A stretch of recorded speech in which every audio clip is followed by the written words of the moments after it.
Selamat datang kembali. Kali ini kita mau ngupas tuntas buku The Diary of a CEO dari Stephen Bartlett. Sumber kita rangkuman poin-poin kunci sama kutipan penting dari bukunya. Seru nih. Bukunya kan fenomenal banget ya. Iya. Dan ini bukan sekedar catatan harian biasa loh.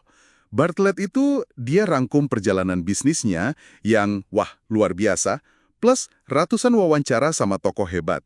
Jadinya serangkaian hukum atau prinsip praktis gitu. Gary Vaynerchuk bilang Bartlett punya percikan api mentah. Dan Robert Greene juga kagum dia bisa lewatin rintangan besar. Podcastnya juga meledak kan? Bener banget. Nah, misi kita hari ini, kita mau gali intisari paling berharga dari prinsip-prinsip ini, khusus buat Anda. Kita lihat gimana pengalaman Bartlett dan wawasan ahli lain ngebentuk hukum-hukum ini. Siap? Kita bedah yuk! Oke. Yang menarik memang cara Bartlett nyusunnya jadi pilar-pilar. Kita mulai dari yang pertama, diri. Ini soal fondasi internal kita, kesadaran diri, kendali diri, sampai cerita yang kita bikin soal diri kita. Kata Bartlett intinya kuasai diri dulu, baru dunia luar. Oke, hukum pertama langsung menarik nih. Isi 5 ember Anda dalam urutan yang benar. 5 ember. Metafora ini ya, apa aja tuh? Betul, metafora. Embernya itu apa yang Anda tahu? Pengetahuan. Apa yang Anda bisa? Keterampilan. Siapa yang Anda kenal? Jaringan. Apa yang Anda punya? Sumber daya. Sama apa kata orang tentang Anda? Reputasi. Urutannya penting berarti. Krusial. Idealnya mulai dari pengetahuan dulu. Terus diasah jadi skill. Nah, itu baru bisa bangun jaringan, buka akses ke sumber daya, ujungnya reputasi kebentuk. Jadi nggak bisa lompat gitu aja ya? Misalnya langsung ngejar reputasi tanpa punya ilmunya dulu. Bisa sih, bisa aja, tapi resikonya gede. Kayak bangun rumah, pondasinya nggak kuat. Bartlett cerita tuh, soal Richard, karyawannya umur 21, tiba-tiba ditawari jadi CEO di tempat lain. Wah, nekat juga ya? Iya, contoh orang lompat. Tapi Bartlett juga ingetin, bahaya kalau tergoda jalan pintas. Jadi pertanyaannya buat Anda, gimana caranya mastiin Anda isi ember-ember ini urut dan kokoh? Lanjut ya, hukum kedua. Untuk menguasainya, Anda harus menciptakan kewajiban untuk mengajarkannya. Unik nih, Bartlett punya pengalaman pribadi soal ini kan? Iya, dia cerita pernah demam panggung parah banget waktu umur 14, sampai diem aja gitu. Tapi 10 tahun kemudian, jadi pembicara global. Kuncinya, yaitu bikin kewajiban ngajar. Mirip kutipan siapa tuh? Yogi Bahajan, kalau mau kuasai sesuatu, ajarkanlah. Bikin kewajiban gini tuh bikin kita punya skin in the game istilahnya. Ada yang dipertaruhkan. Skin in the game itu maksudnya gimana ya? Biar lebih greget gitu. Iya, ada komitmen nyata, entah uang, reputasi, atau janji. Contoh, beli saham biar kepaksa belajar perusahaannya. Atau bikin grup WA, biar konsisten nge-gym bareng teman. Ada taruhannya. Bartlett sendiri komit bikin tweet atau video tiap malam. Oh, jadi itu maksa dia nyederhanain ide ya? Kayak teknik Feynman itu. Betul. Yang 4 langkah itu, pelajari, ajarkan ke anak kecil, sederhanain, bagikan, dapat feedback, tinjau ulang. Nah, tantangannya buat Anda, area apa yang mau dikuasai, dan gimana cara bikin kewajiban buat ngajarinnya. Hukum ketiga ini judulnya bikin kaget. Anda tidak boleh tidak setuju. Loh, masa sih harus setuju terus? Gimana dong kalau beda pendapat? Bukan gitu maksudnya. Ini lebih ke pahamin respons alami otak kita. Kalau ketemu opini beda, apalagi yang kita nggak suka, otak cenderung mati atau defensif. Riset Tali Sharot nunjukin gitu, bahkan kalau ada bukti kuat. Oh, jadi kayak otomatis nolak gitu ya? Iya, dia kasih contoh soal keyakinan perubahan iklim di AS. Tapi menariknya, kita lebih gampang luluh kalau informasinya kabar baik buat kita. Terus, kalau mau ubah keyakinan orang atau diri sendiri gimana caranya? Bukan adu argumen dong? Justru itu. Cara efektifnya, menurut studi Yale soal toilet, itu minta penjelasan detail. Kenapa kamu yakin gitu? Atau gimana persisnya? Pas orang diminta jelasin, seringnya malah keyakinan mereka goyah sendiri, karena sadar nggak sepaham itu. Wah, menarik. Jadi lebih ketanya kenapa ya? Iya, cara halus buat hadapi beda pendapat atau keyakinan yang membatasi. Nyambung nih ke hukum keempat. Anda tidak dapat memilih apa yang Anda yakini secara langsung. Jadi keyakinan nggak bisa diubah cuma pakai niat gitu ya? Tepat. Kayak cerita demam panggung Bartlett tadi, motivasi aja nggak cukup. Keyakinan baru itu kebentuk dari bukti baru yang kita alami dan kita percaya. Dale Carnegie bilang, lakukan hal yang Anda takuti dan terus lakukan. Itu caranya naklukin takut. Jadi harus keluar zona nyaman, hadapi langsung. Iya, kumpulin bukti dari pengalaman sendiri. Nah, coba pikirin area mana di hidup Anda yang keyakinan terbatasnya bisa ditantang dengan cari bukti baru. Hukum kelima seru nih. Anda harus condong pada perilaku aneh, bizarre behavior. Maksudnya jangan anti sama hal baru yang kelihatannya lemah gitu. Betul. Bartlett sebutnya lean in, condong masuk, lawan lean out, condong keluar. Banyak contoh lean out yang nyesel. Bos musik nolak digital, ada yang remehin internet tahun 95, medianya sendiri sekarang online total. Bankir ngeremehin mobil Ford. Haha, ironis ya. Kenapa sih orang cenderung lean out? Seringnya karena bias kognitif atau udah terlalu cinta sama ideologi lama. Bukti baru diabaikan, padahal perubahan makin cepat. Kata Michael Simmons, 1 tahun perubahan sekarang bisa setara 3 bulan di 2040. Makin bahaya kalau kita gampang lean out. Coba deh Anda lagi tergoda lean out dari hal baru apa nih? Oke, lanjut. Hukum keenam. Tanya, jangan beritahu. Efek pertanyaan perilaku. Jadi nanya lebih nampol dari nyuruh. Riset 40 tahun bilang gitu. Nanya itu bisa manfaatin disonansi kognitif. Itu loh rasa nggak nyaman pas pikiran sama kelakuan nggak sinkron. Contohnya gimana tuh? Misal tanya temen yang pengen jadi ahli tai chi, udah latihan tiap hari. Kalau jawabnya belum, kan jadi nggak enak tuh. Antara pengen sama kenyataan beda. Nah, rasa nggak enak ini bisa dorong dia mulai latihan. Pertanyaan yang pas bisa jadi pendorong kuat. Gimana Anda bisa pakai pertanyaan buat dorong perubahan positif? Hukum ketujuh ini dalam banget. Jangan pernah kompromikan cerita diri Anda. Kekuatan narasi personal kita ya. Iya, cerita diri itu ngebentuk mental kita. Bartlett cerita pengalaman tinjunya waktu remaja, lawannya petinju Kuba, gede banget. Dia babak belur, jatuh keluar ring, cedera lutut. Tapi dia milih balik ke ring. Kenapa dia balik lagi? Karena dia nggak mau hidup dengan cerita kalau dia nyerah. Pengalaman itu ngebentuk dia banget. Cerita yang kita pilih soal pengalaman kita itu penting banget. Benar juga. Itu nentuin kita tahan banting atau enggak ya? Sangat. Psikolog Fakwatem Tama bilang, resiliensi itu dipengaruhi cerita diri positif. Jadi lebih optimis, gigih. Studi lain nemuin wanita pakai nama samaran pas tes hasilnya bisa lebih baik. Mungkin lepas dari stereotip negatif. Intinya, cerita diri kita dibentuk pilihan pas hadapi sulit. Gimana Anda secara sadar bangun cerita diri yang positif? Hukum ke-8 soal kebiasaan. Jangan pernah melawan kebiasaan buruk. Loh, terus gimana dong ubahnya? Nah, ini menarik. Kita sering dengar lingkaran kebiasaan. Pemicu, rutinitas, hadiah. Kata Tali Sharot, otak kita itu dirancang buat bertindak demi hadiah. Susah fokus ke nggak ngelakuin sesuatu. Jadi kalau dilarang malah kepikiran gitu? Iya, Elliot Berkman bilang kalau disuruh jangan merokok, otak tetap dengar merokok. Jadi kuncinya bukan ngelawan, tapi ganti. Ganti dengan apa? Ngebuang rokok, tapi dia ganti sama permen lollipop kecil di mobil. Ada aksi baru buat fokus otak. Nah, coba pikir. Kebiasaan buruk apa yang mau diubah, dan apa tindakan pengganti positifnya? Pilar pertama ditutup. Hukum ke-9. Selalu prioritaskan fondasi pertama Anda. Simple, tapi sering lupa ya. Banget. Fondasi pertama itu ya kesehatan. Kata Warren Buffett, jaga baik-baik badan sama pikiran, itu satu-satunya kendaraan kita seumur hidup.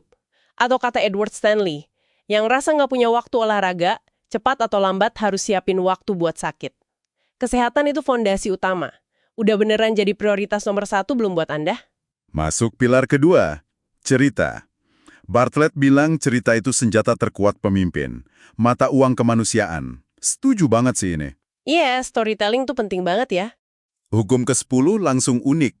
Absurditas tak berguna akan mendefinisikan Anda lebih dari kepraktisan berguna. Maksudnya gimana nih? Jadi aneh bagus. Bukan aneh asal ya. Tapi elemen nggak terduga, sedikit absurd, itu bisa bikin pesan kita nempel banget. Contohnya perusahaan Bartlett dulu. Nggak punya tim sales, tapi klien gede datang. Salah satu kuncinya, mereka pasang perosotan biru gede di kantor. Hah? Perosotan? Iya, jadi bahan omongan, viral, publisitas gratis. Contoh lain, fitur unik Google yang kadang aneh, atau hotel Brewdog pasang kulkas bir di kamar mandi. Psikologinya, orang suka share hal aneh yang nantang kebiasaan. Jadi, bukan soal konyol, tapi bikin sesuatu unik, layak diobrolin. Elemen absurd apa yang relevan dan bisa bikin Anda atau pesan Anda lebih nonjol? Hukum ke-11 ngingetin, hindari wallpaper dengan segala cara. Maksudnya, jangan sampai pesan kita jadi biasa banget sampai diabaikan, gitu ya? Tepat. Namanya habituasi.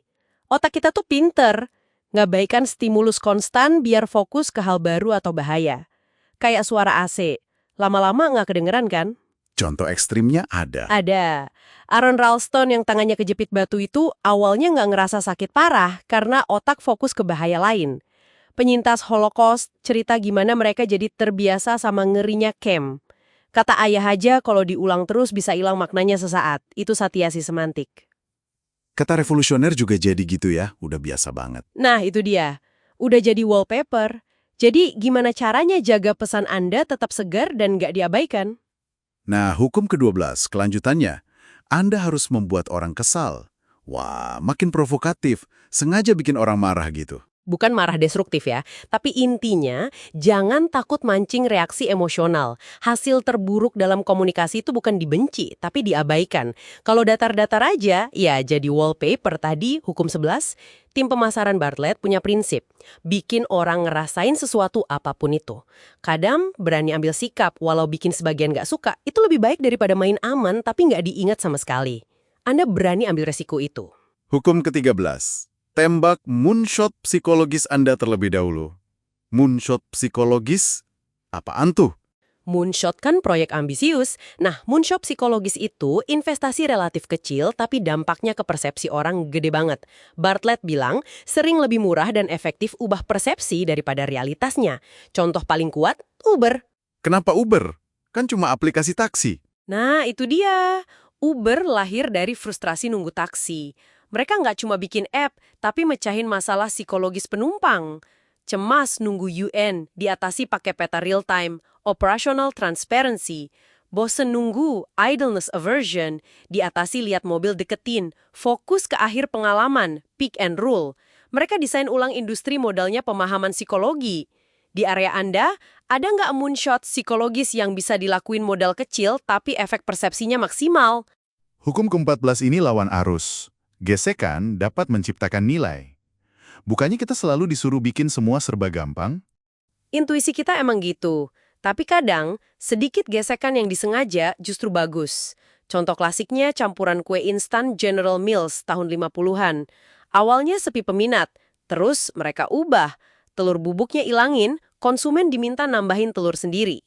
Jadi lebih repot dong. Sedikit, tapi penjualannya malah meroket. Kenapa? Bikin orang merasa lebih terlibat. Hasil karyanya lebih dihargai. Effort justification namanya. Ada contoh lain nggak? Banyak. Restoran steak yang sajikan daging mentah di batu panas biar masak sendiri. Atau situs pembanding harga yang sengaja loadingnya agak lama sambil nunjukin lagi nyari biar kelihatan usahanya. Jadi, kapan sedikit gesekan yang disengaja bisa ningkatin nilai buat Anda? Hukum ke-15. Bingkai, frame, lebih penting daripada gambar. Ini soal caranya nyajiin info ya. Tepat sekali. Cara kita ngebungkus fakta bisa ngubah cara orang lihatnya. Kayak ilusi optik, 2 garis sama panjang, tapi kelihatan beda karena ujung panahnya beda. Contoh bisnisnya, Whoop. Masuk pasar wearable yang rame, tapi sukses karena bingkainya bukan pelacak aktivitas biasa, tapi alat optimasi performa atlet serius. Kayak bilang, 90% bebas lemak lebih menarik dari mengandung 10% lemak. Padahal sama aja. Persis, realitas sama dengan persepsi plus konteks, bingkai. Jadi pertanyaannya, gimana Anda secara sadar ngebingkai informasi biar dampaknya paling bagus? Hukum ke-16, pakai dongeng. Gunakan efek Goldilocks untuk keuntungan Anda. Yang pilih bubur pas itu kan. Gimana terapinnya? Ini sering dipakai di penjualan. Bartlett cerita pas beli rumah, agennya sengaja nunjukin 3. 1 di bawah budget, 1 jauh di atas, 1 pas. Tujuannya? Biar yang tengah kelihatan paling menarik, paling rasional, dan bener aja Bartlett beli yang itu. Wah, trik marketing klasik ya. Iya, Panasonic dulu naikin jualan microwave 179,99 dengan cara nambahin opsi premium 199,99 di sebelahnya sama opsi murah 109,99. 3 pilihan sering bikin yang tengah jadi paling menarik. Gimana Anda bisa pakai ini pas nawarin pilihan? Hukum ke-17, buat mereka merasa memilikinya. Ini soal psikologi kepemilikannya. Endowment effect. Benar, kita cenderung nilai lebih tinggi barang yang kita rasa udah kita miliki, walau belum bayar. Apple Store jago banget bikin kita ngerasa punya barangnya sebelum beli. Boleh pegang, coba-coba. Riset juga nunjukin, cuma nyentuh atau bayangin punya barang aja udah bisa naikin nilainya di mata kita. Kayak tiket lotre atau tiket pertandingan itu ya. Betul, yang udah pegang tiket maunya dibayar mahal kalau mau ditukar. Pemilik tiket basket Duke nilai tiketnya 14 kali lipat lebih mahal dibanding yang mau beli. Bahkan primata aja gitu, ogah nuker makanan yang udah dipegang. Jadi, gimana caranya ciptain rasa kepemilikan psikologis ini? Hukum ke-18 balik lagi ke cerita. Ceritakan kisah yang memikat. Bartlett sendiri katanya rentang perhatiannya pendek, tapi sukses karena fokus ke cerita emosional. Dia nggak pakai grafik atau statistik ngebosenin. Di era sekarang ini penting banget. Contohnya Mr. Beast, videonya langsung ke inti 5 detik pertama. Saya buat ulang semua set Squid Game. Padahal rentang perhatian kita makin pendek. Katanya rata-rata cuma 8 detik. Lebih pendek dari ikan mas. Ini langsung nyambung ke hukum ke-19 ya? Soal 5 detik pertama. Tepat sekali. Hukum ke-19.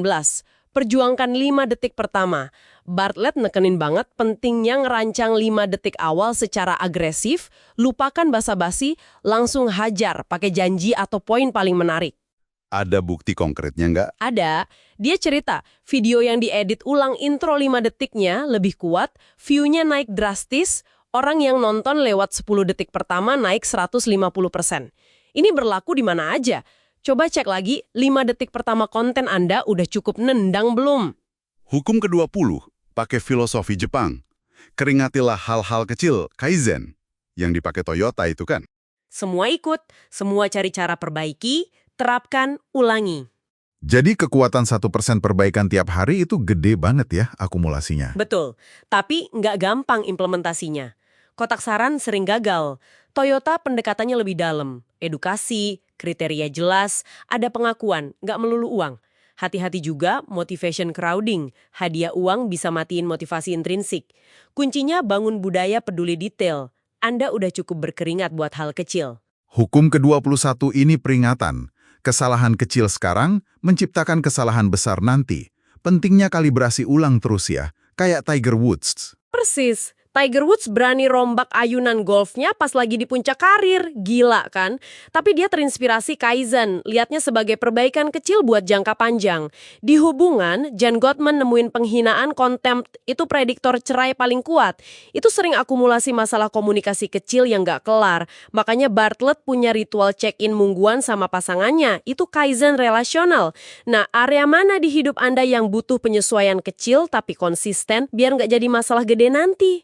Lanjut, hukum ke-22. Anda harus mengalahkan pesaing dalam kegagalan, outfail the competition. Maksudnya, sengaja gagal itu. Bukan gagal bodoh ya, tapi lebih ke berani eksperimen dan belajar dari gagal secepatnya. Contohnya Booking.com yang katanya punya 1000 eksperimen jalan terus. Atau Amazon, Jeff Bezos sering bilang pentingnya gagal buat inovasi. Beda sama perusahaan birokratis yang takut salah. Kuncinya apa aja biar bisa outfail? Ada 5, 1. Kurangi birokrasi, 2. Ciptain rasa aman psikologis, orang berani coba dan salah, 3. Buktiin pakai tindakan, 4. Pemimpin kasih contoh, 5. Singkirin penghambat. Ingat, gagal sama dengan umpan balik, sama dengan pengetahuan, sama dengan kekuatan. Gimana caranya ningkatin tingkat kegagalan produktif Anda? Hukum ke-23. Anda harus menjadi pemikir rencana A. Ini pakai cerita penyintas Endes yang heroik itu ya, Nando Parado. Iya, dia jalan 10 hari di gunung es tanpa makanan buat cari bantuan. Dia nggak punya pilihan, nggak ada rencana B. Will Smith juga pernah bilang nggak punya plan B itu bisa jadi kekuatan. Riset dukung ini, sekedar mikirin plan B aja bisa nurunin motivasi buat sukses di plan A. Loh, kok bisa? Karena rasa takut gagalnya berkurang, jadi kayak ada jaring pengaman gitu. Tapi perlu dibedain ya, fokus plan A bukan berarti nekat. Tapi pertanyaannya, jangan-jangan plan B di kepala Anda itu secara halus bikin Anda nggak all in di plan A. Hukum ke-24. Jangan kayak burung unta. Jangan jadi burung unta. Ini soal berani hadapi kenyataan pahit. Betul. Kata Nir Eyal, motivasi dasar kita itu hindari nggak nyaman. Nah, efek burung unta ini kecenderungan kita hindari info atau konfrontasi nggak enak. Akibatnya bisa buruk. Di bisnis, nunda mecat orang nggak cocok. Di hubungan, berantem soal itu lagi karena isu intinya dihindari. Konflik dipendam jadi racun. Kuncinya, terima kenyataan pahit secepatnya. Kenyataan nggak nyaman apa yang mungkin lagi Anda hindari. Hukum ke-25 soal mindset. Tekanan adalah hak istimewa. Kutipan Billie Jean King ya. Iya, stres emang bisa bahaya, tapi cara kita lihatnya itu penting banget. Studi Harvard nunjukin, orang yang diajari lihat deg-degan atau nafas cepat sebagai tanda tubuh siap hadapi tantangan, ternyata performanya lebih baik. Lebih pede, respons fisiknya lebih sehat. Jadi cuma ubah cara pandang aja bisa beda hasilnya. Bisa banget, mengubah narasi internal soal stres bisa mengubah dampaknya. Gimana Anda bisa bingkai ulang tekanan yang Anda rasakan jadi sesuatu yang ngebantu? Hukum ke-26. Teknik bagus nih. Lakukan premortem. Kalau postmortem kan analisis setelah gagal. Premortem. Premortem itu kita bayangin rencana atau proyek itu gagal sebelum mulai. Terus kita cari tahu kira-kira apa aja penyebab gagalnya. Ini ampuh buat lawan bias kita kayak terlalu optimis. Bartlett pakai ini buat nanya timnya. Kenapa ide ini ide yang buruk? Bisa dipakai sebelum luncurin produk, ganti karir, investasi. Kapan terakhir Anda sengaja lakuin premortem? Hukum ke-27. Ngingetin soal waktu. Persepsi waktu Anda adalah segalanya. Pakai analogi chip poker gitu ya? Iya. Bayangin kita dikasih sejumlah chip poker waktu lahir. Misal 400.000 chip buat usia 30. Itu sisa jam hidup. Tiap jam kita harus pasang satu chip dan nggak bisa ditarik lagi. Sadar waktu kita terbatas, memento mori, harusnya bikin kita lebih bijak pakai tiap chip.